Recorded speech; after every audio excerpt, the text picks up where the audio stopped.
আছেন? কি চাই? স্যার আপনারে দেখা তো মনে হইতাছে অনেক বড় জমিদার। আপনি কি করেন স্যার? আমি আমার স্যারের ড্রাইভার। এই বাসায় যে নতুন ভাড়াটি আসে তার। পুত তুই তাহলে পায়ের উপরে পা তুইলা বয়ে আসিস কেন? পানামা। এই বাবা, আপনি কি অফিসার? আপনি আমরা দাঁড়িয়ে মেরে কথা বলতেছেন কি লিগা? আমি এই এলাকার সবচেয়ে বড় অফিসার, এই বাসার ম্যানেজার।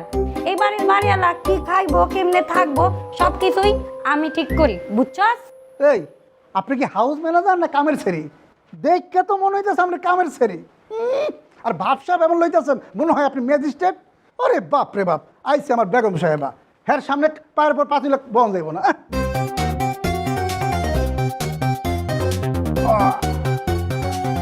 এখন আমাকে ম্যাডামের কামের ছেড়ি লাগো, বুঝছস? তুই হলো দেখা করিস। আমি যাত্রার বাসায় সার্ভিস দেই না, আর এই মেঘলা বানুর কাছ থেকে সার্ভিস নিতে হইলে ভদ্রলোক হইতে হইব। এই সেমরি, আমার স্যার কি তোর বাড়িওয়ালার মতো ছোট লোক? কি এই বাড়ির বাড়িওয়ালা ছোট লোক? তো আরে আমি আজকে খাইছি, তো আর একদিন কি আমার একদিন খারা। ওরে বাপ রে বাপ।